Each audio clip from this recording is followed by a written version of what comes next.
झारखंड सहित पूरे देश में परिसीमन होना और उस परिसीमन को लेकर जो है झारखंड के आदिवासी संगठन को डर लग रहा है कि झारखंड विधानसभा में उनकी सीटें कम हो जाएगी। केंद्र सरकार में आदिवासियों का जो सांसद सीट है वहाँ कम हो जाएगा, जिससे उनकी आवाज़ विधानसभा में और लोकसभा में नहीं पहुंच पाएगी। और इसी को लेकर 30 तारीख को आदिवासी संगठनों के द्वारा रांची के ऐतिहासिक मोरहाबादी मैदान में आदिवासी रैली करने का तैयारी किया जा रहा है। और इसकी जानकारी देने के लिए आज एक प्रेस वार्ता का आयोजन किया गया, जिसमें साफ तौर पर कहा गया कि हम लोग परिसीमन का विरोध नहीं करते, लेकिन अगर सीटें बढ़ रही हैं तो अभी जिस अनुपात में सीटें हैं आदिवासियों की और जनरल की, उसी अनुपात में हम लोगों को सीटें मिले, ताकि हम लोगों का जो आवाज़ है विधानसभा में और लोकसभा में गूंजे, ताकि हमारी बात भी लोग सुने और हमारी बात को भी जाने। और इसी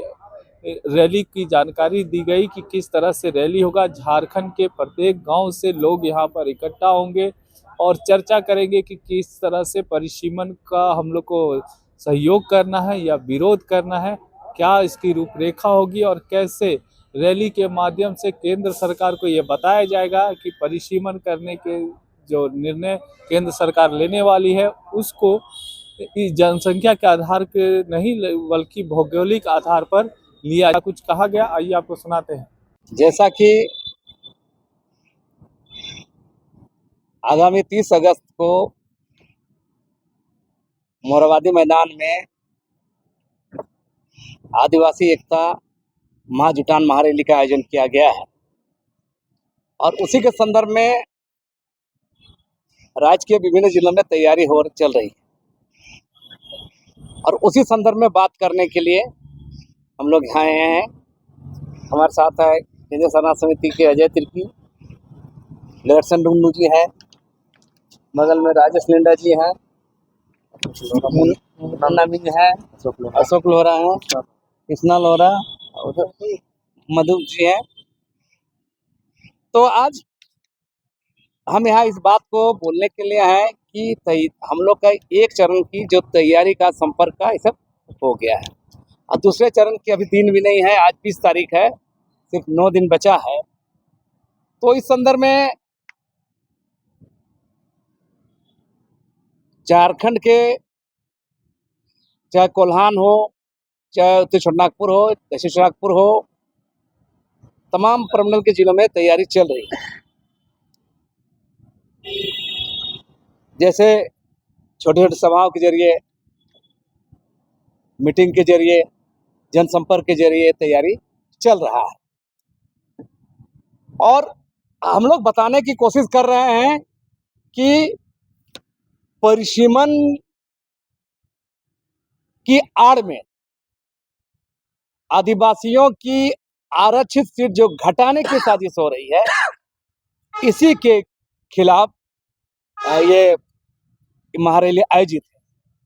और हम बार बार एक बात को हम लोग बोल रहे हैं कि देश के अंदर में जो जनसंख्या के आधार पर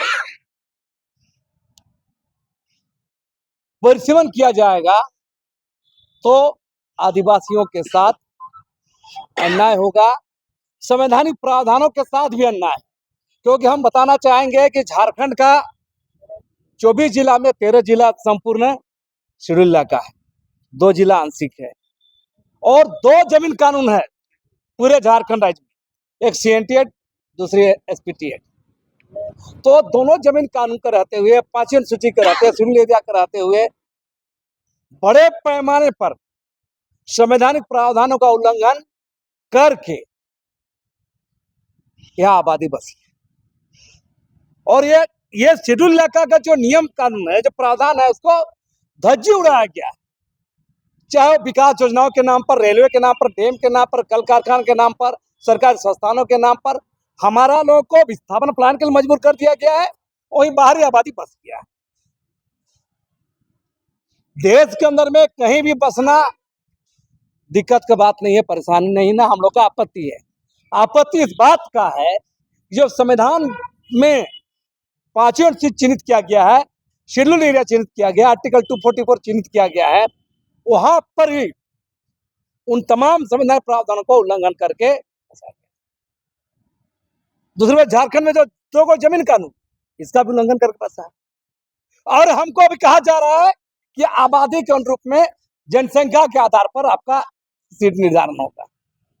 ये तो हम लोग के साथ अन्याय है, क्योंकि संविधान, भारतीय संविधान बनने के साथ ही शेड्यूल एरिया चिन्हित किया गया था, जो आज झारखंड के 13 जिला संपूर्ण, 2 जिला आंशिक है।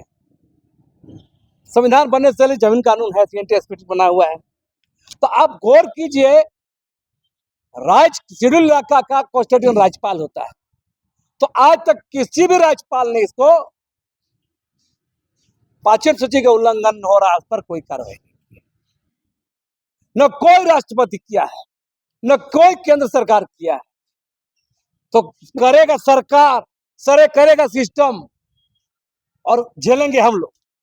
और इसीलिए हमारा कहना है कि परिसीमन की आड़ में आदिवासियों की आरक्षित सीटें घटाने की जो साजिश होगा, इसका विरोध होगा, क्योंकि आबादी के जनसंख्या को आधार बनाकर करिएगा ये दिक्कत, क्योंकि जो जनसंख्या बसी है इसके जिम्मेदार आदिवासी नहीं ना, मैंने करेगा कोई, ये भोगेगा आदिवासी। और इसीलिए ये हम लोग बता रहे हैं गांव गांव जाकर कि हम लोग के साथ इन 75 वर्षों में संवैधानिक प्रावधानों का उल्लंघन कर जो आबादी बसी है, जो आदिवासियों के खिलाफ अक्षम अपराध है, उनका आज डेमोग्राफी चेंज हो रहा है, उनके राजनीतिक अधिकार खत्म हो रहे हैं, उनके संविधान के अधिकार पर हमला हो रहा है। इसका भरपाई कौन करेगा? और इस बात को जब अगर वाकई इस देश के अंदर में संविधान है, वाकई इस देश लोकतंत्र है, वाकई यहाँ कर जो संसद है, विधानसभा है, तो इसको सोचना चाहिए, विचार करना चाहिए। हम इस बात को इसलिए कहेंगे कि इसका भरपाई कौन करे। हमारा कहना है कि जो संसद में बैठे लोग हैं, भारत सरकार है, जांच करे 75 साल में जो संवैधानिक प्रावधानों का उल्लंघन है, उसका भरपाई कौन करे।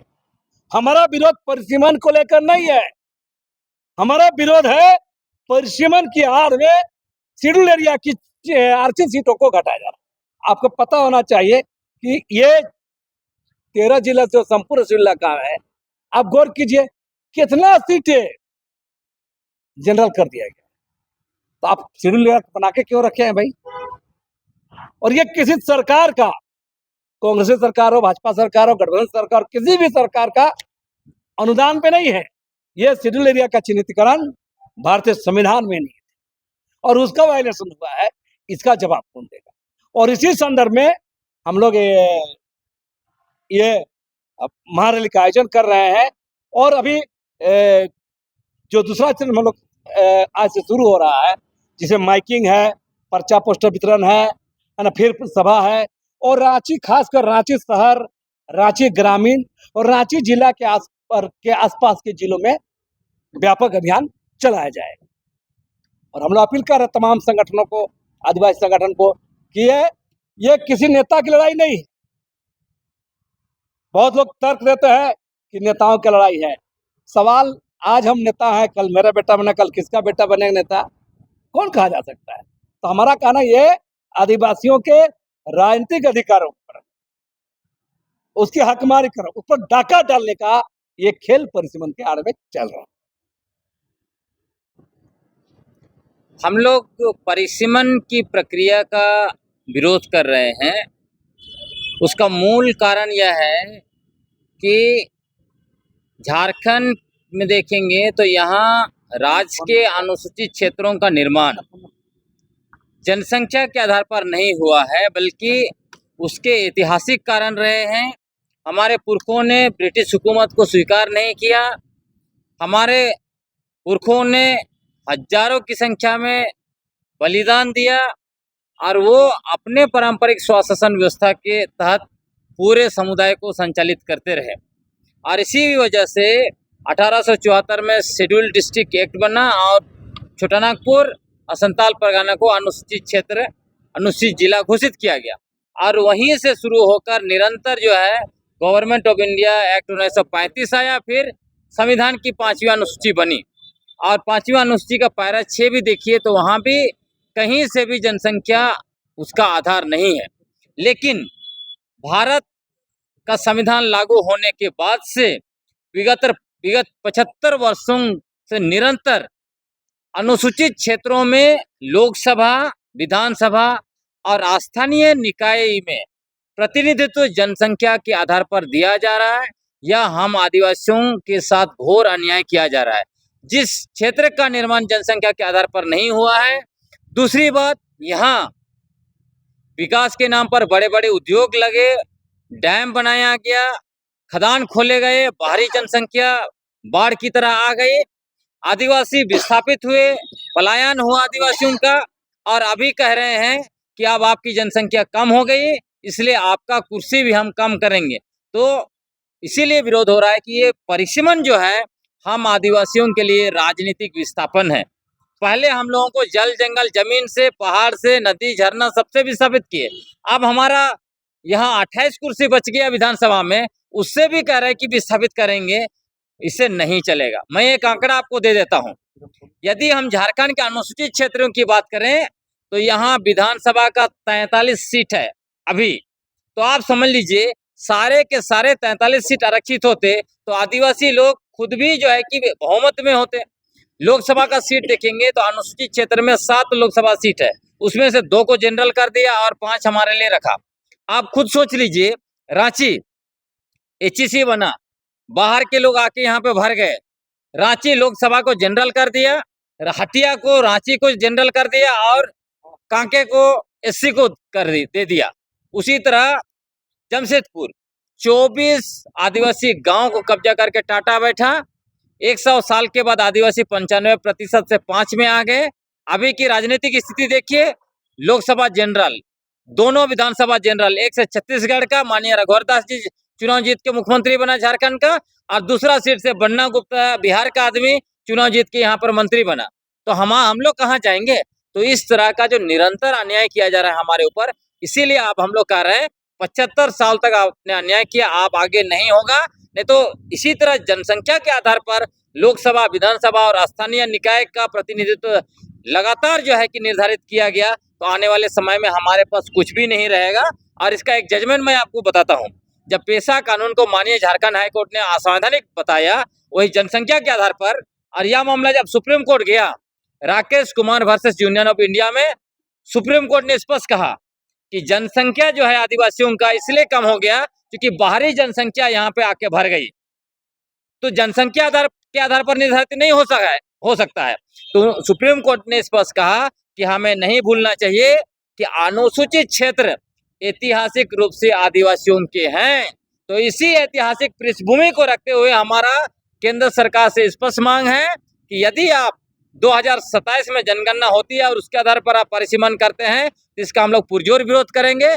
आप यहाँ पे ऐतिहासिक कारणों के आधार पर करना चाहिए। अगर विधानसभा का सीट आप 81 से डबल करते हैं या 126 करते हैं तो उसी अनुपात में आदिवासियों का आरक्षित सीट भी बढ़ना चाहिए। और दूसरी बात हम लोग का बहुत स्पष्ट है, अनुसूचित क्षेत्र में सारा का सारा सीट लोकसभा, विधानसभा और स्थानीय निकाय, जिस तरह से पेशा क्षेत्र में एकल पद आदिवासियों के लिए 100% आरक्षित है, उसी तरह यहाँ पे 100% आरक्षित होना चाहिए। यही हम लोग के साथ, आदिवासियों के साथ, अनुसूचित क्षेत्र के साथ न्याय होगा। इसलिए कि आप अनुसूचित क्षेत्रों में आदिवासियों का सीट निरंतर घटा रहे हैं और गैर आदिवासियों का सीट, जिसका मेजोरिटी पॉपुलेशन बाहर से आया, उसका सीट आप बढ़ा रहे हैं। और सामान्य क्षेत्र में, झारखंड के सामान्य क्षेत्र में आदिवासी को एक सीट भी नहीं दे रहे हैं। वहां तो हम लोग मांग नहीं कर रहे हैं, तो यहाँ भी आप हमारा सारा सीट छीनेंगे, वहां भी हमारा नहीं रहेगा, तो फिर ये आदिवासी राज्य बनने का क्या मतलब? इसीलिए विरोध हो रहा है। और आखिरी बात मैं ये कहना चाहता हूँ, यदि परिसीमन पॉपुलेशन के आधार पर हुआ तो झारखंड राज्य जो 1930, 40, 50 और 60 के दशक में आदिवासी अपने बलबूते पर अलग राज्य की लड़ाई लड़ा, अपने बलबूते पर अलग राज्य का मांग किया, और उस आदिवासी समुदाय से कोई मुख्यमंत्री नहीं हो सकता है। मंत्री भी शायद एक आध होगा तो होगा, नहीं तो नहीं होगा। उसी तरह जो है कि अनुसूचित क्षेत्र को खत्म करने की बात होगी। पेशा कानून, आपका CNTSPT कानून आप जानते हैं 2016 में कैसे संशोधन किया गया था, विधानसभा में 3 मिनट में बिना बहस किए हुए। तो ये लोग जब बहुमत में आएंगे, अगर मान लीजिए 128 सीट इनका होता है, हमारा सिर्फ 22 होता है, तो हमारा तो कुछ नहीं पूछेगा ये लोग।